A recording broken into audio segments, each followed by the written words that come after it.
मणिमहेश की यात्रा को लेकर के कुछ नए अपडेट्स अभी फ़िलहाल इतने ख़ास तो नहीं हैं, लेकिन ये है कि वहाँ पर तैयारियाँ ज़ोर शोर से चल रही हैं और जो रास्ते हैं वो तैयार किए जा चुके हैं, लगभग तैयार हो चुके हैं। और बाकी जो रही बात पिछले वीडियो में जो मैंने बताया था कि किस प्रकार से आप अगर जाएंगे तो क्या क्या सावधानियां वहां बरतनी है, चंबा तक पहुंचने में या भरमौर हड़सर तक पहुंचने में आपको क्या क्या सावधानियां बरतनी है। और इससे भी पहले एक वीडियो बनाया था तो उसमें मैंने जो खर्च के बारे में बात की थी कि आपका आने का और जाने का कितना खर्च लगेगा, तो वो भी आप देख सकते हैं।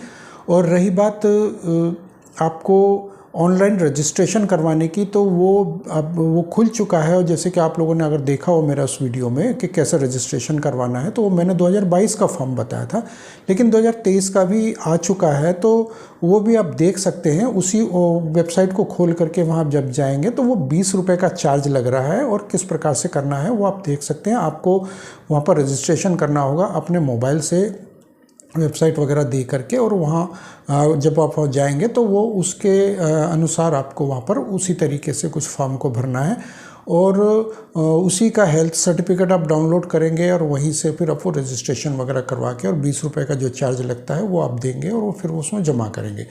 तो ये सारा ऑनलाइन हो जाएगा और ऑफलाइन की भी वहाँ पर सुविधा है।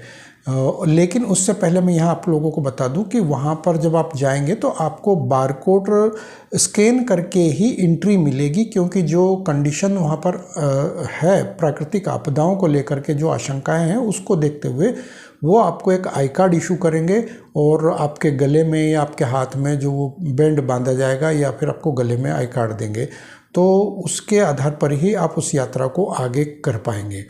तो ये कुछ नए अपडेट है, और हालांकि ये नए भी नहीं है, लेकिन ये कुछ ऐसे अपडेट है जो इधर खबरें नहीं हैं लेकिन वहाँ की लोकल खबरें हैं। तो आप इन पर खास ध्यान रखें और रजिस्ट्रेशन के बिना आप ना जाएं। और अगर आप वहाँ पहुँच भी जाते हैं बिना रजिस्ट्रेशन के, मान लो नहीं हो पाता है, तो आपको वहाँ जा कर के प्रयास करना होगा कि रजिस्ट्रेशन किसी भी प्रकार से हो जाए, अन्यथा आपका वहाँ तक जाना आना बेकार हो जाएगा। और अगर बेकार होता भी है तो आप फिर वहाँ पर जो भरमौर है, वहाँ पर चंबा से और थोड़ा आगे आएंगे तो तहसील भरमौर है, वो भी एक पौराणिक युग का बहुत अच्छा शहर है, छोटा शहर है, ज़्यादा पुराना नहीं है।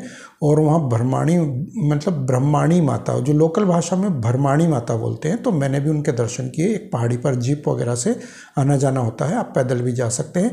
और बहुत ही अच्छा वहाँ का वातावरण है और बहुत ही अच्छा वहाँ का एक पौराणिक स्थान है। तो महल वगैरह या कुछ ऐसे मंदिर और काफ़ी पुराने, वहाँ के हजारों लाखों वर्ष पुराने मतलब स्थान है। तो वहाँ पर जाहिर सी बात है कि एक धार्मिक स्थान है, तो आप वहाँ पर भी घूम सकते हैं। और अगर आप जब जाते आते हैं तो वहाँ उस रास्ते को भी आप देख सकते हैं एक बार उस रास्ते में। और वहाँ पर भी ठहरने के लिए होटलें या खान पान और सारा सुविधाएं मिल जाती है, लेकिन प्राकृतिक आपदाओं के मद्देनज़र ही जाएं।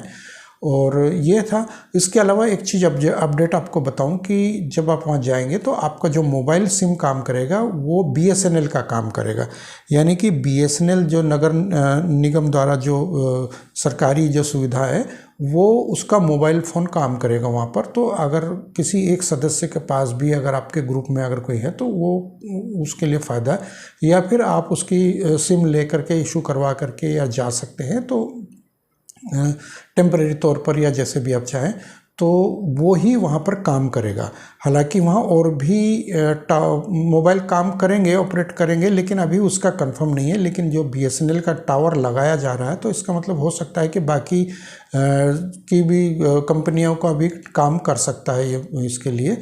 और इसके अलावा आपको बता दूं कि ये एक धंचो नाम की जगह है। जब आप यात्रा शुरू करते हैं, जहाँ पे आपकी एंट्री होती है मेन रोड से, तो उसके बाद थोड़ा सा आगे 2-4 किलोमीटर 5 किलोमीटर जा करके वहाँ एक टावर स्थापित किया जा रहा है। इसके बाद एक टावर को आगे गौरीकुंड है, वहाँ तक स्थापित किया जा रहा है। तो बीच में मतलब कहीं भी आपको डिस्कनेक्ट होने की ज़रूरत नहीं पड़ेगी। कुछ इस तरीके से टावर को वहाँ पर स्थापित किया गया है और ये यात्रा आपकी मंगलमय होगी। और आप बिल्कुल एकदम सावधानी बरतें जाने में। और वहाँ पर सिर्फ यही एक प्रॉब्लम आएगी कि प्राकृतिक आपदाएं अगर होती है, जैसे बारिश अगर लगातार होती है या फिर वहाँ पर लैंडस्लाइडिंग होती है, तो ही आपको कोई समस्या आ सकती है। अदरवाइज़ वहाँ ऐसी कोई समस्या नहीं है।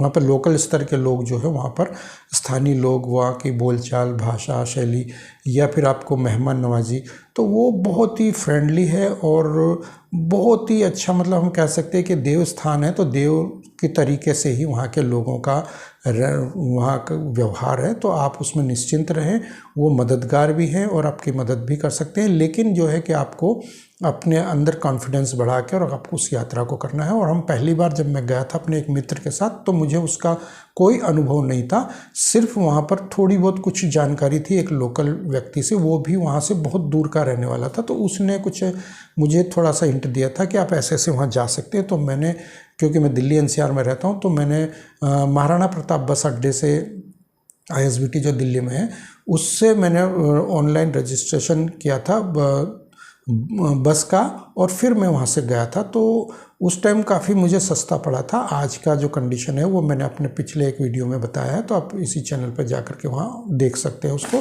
कि क्या है। तो उसका एग्जैक्ट खर्च तो कोई नहीं बता सकता, क्योंकि कम ज़्यादा होता रहता है।